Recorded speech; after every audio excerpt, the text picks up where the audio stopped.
Nous allons donc parler aujourd'hui d'une médecine ancestrale née il y a plusieurs millénaires et toujours controversée par les esprits plus rationnels, la médecine chinoise.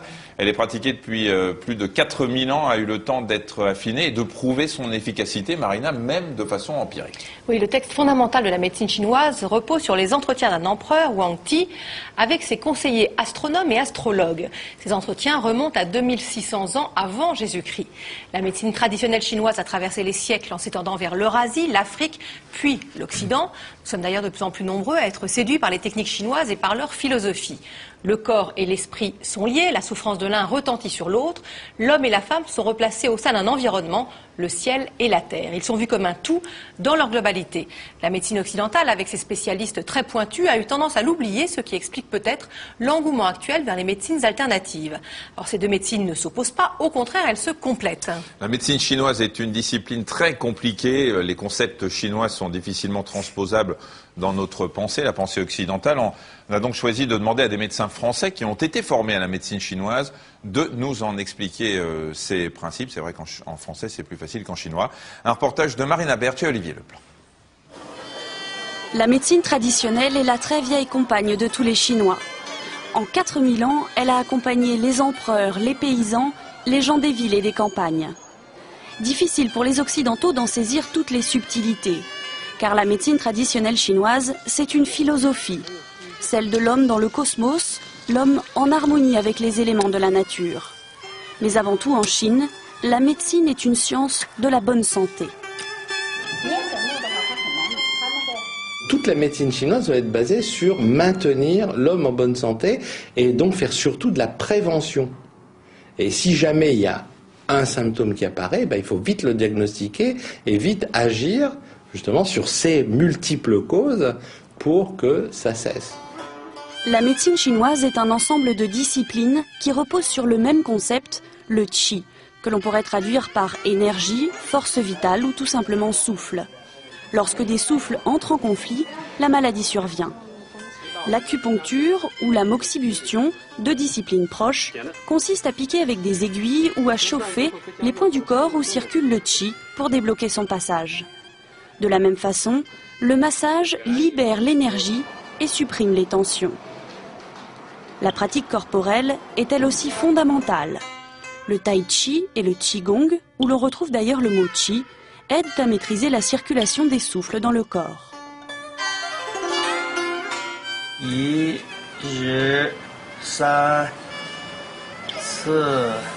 En Chine, la pharmacopée est après l'acupuncture la discipline reine de la médecine. Les plantes ont toutes des vertus thérapeutiques, selon une classification ancestrale des racines, des écorces et des feuilles. Enfin, l'alimentation a été pendant longtemps le traitement de base en médecine chinoise. À Pékin et même parfois en Europe, il y a des restaurants chinois à visée médicale qui se sont ouverts. On peut y aller avec presque une prescription du médecin chinois. Le cuisinier vous concocte des plats et des repas en fonction de votre pathologie. De la Chine à la France, des ponts se sont créés. Le docteur Spirou est française. Médecin généraliste, acupuncteur et nutritionniste, elle est allée apprendre la médecine traditionnelle en Chine. Elle la pratique aujourd'hui à 10 000 km de là, dans son cabinet en Normandie. Bon, si vous voulez, on va faire une séance d'acupuncture, comme la dernière fois. Donc, vous allez vous allonger. Est-ce que vous avez parfois des maux de tête? Oui. Ce qui m'intéresse dans la médecine traditionnelle chinoise, c'est cette vision globale de la personne. C'est-à-dire que, qu'elle vienne pour une angine ou un eczéma ou une insomnie, je ne vais pas m'arrêter aux symptômes, mais je vais, par la séance d'acupuncture, une prescription, l'encouragement dans des activités corporelles que la personne va faire elle-même, ou la prescription de massage, ou des conseils de pratique de tai chi chuan, je vais essayer de pressentir un petit peu quelle serait son évolution pathologique si on n'intervenait pas sur certaines choses, pour essayer de rééquilibrer au maximum. Cette médecine chinoise apporte un éclairage un petit peu différent, ou une vision plus globale. Mais c'est vrai qu'une appendicite va terminer de toute façon dans le service de chirurgie. Les cancers vont avoir leur chimiothérapie et leur radiothérapie si c'est nécessaire. C'est vrai que c'est pas antinomique, c'est complémentaire, et tout ça dans l'intérêt de la personne pour essayer au mieux de la rééquilibrer plus vite ou de la maintenir dans la meilleure santé possible. En France, les médecins n'ont pas l'autorisation de pratiquer la médecine comme en Chine. Il leur manque de toute façon des éléments pour l'appliquer au pied de la lettre, notamment toutes les plantes curatives. Ils essayent néanmoins de s'approcher le plus possible de la pratique chinoise en prenant en charge le patient d'une façon globale, au-delà de la maladie. Son état d'esprit, son sommeil, son alimentation et son entretien physique. Tout ça selon un vieux principe chinois. Il faut se défendre contre les maladies tant qu'on est encore en bonne santé.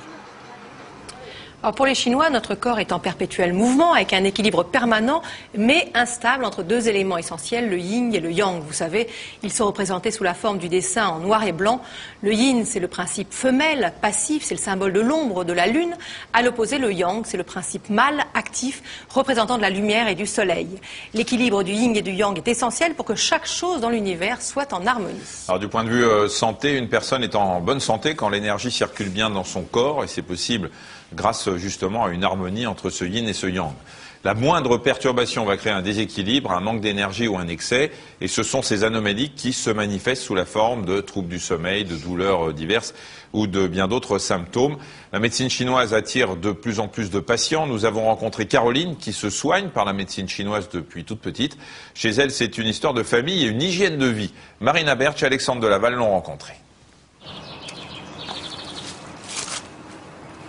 Je suis arrivée à la médecine chinoise par l'intermédiaire de ma mère qui se soignait à l'homéopathie et qui un jour a rencontré un homéopathe qui pratiquait la médecine chinoise, de l'acupuncture, des massages et autres. Et donc moi j'en suis venue à ça toute petite finalement. Ça a été vraiment une question d'éducation.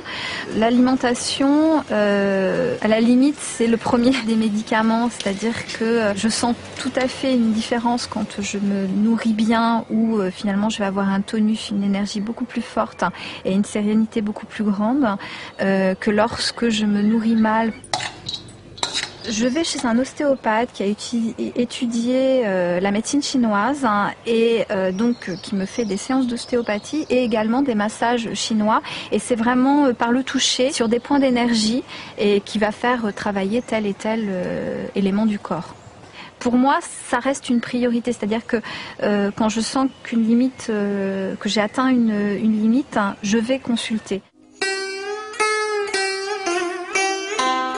Ça apprend à réfléchir sur soi, mais aussi bien, on va dire, d'un point de vue psychique et psychologique que d'un point de vue physique. C'est un plus parce que dans les 2 jours, 3 jours d'une séance d'acupuncture, on va ressentir un bienfait et qu'on n'a pas forcément de suite aussi rapidement avec les médicaments. Alors je ne rejette pas du tout la médecine occidentale parce que je considère que c'est elle, à partir du moment où on est mal, qu'on a une maladie, je vais vers l'allopathie pour me soigner.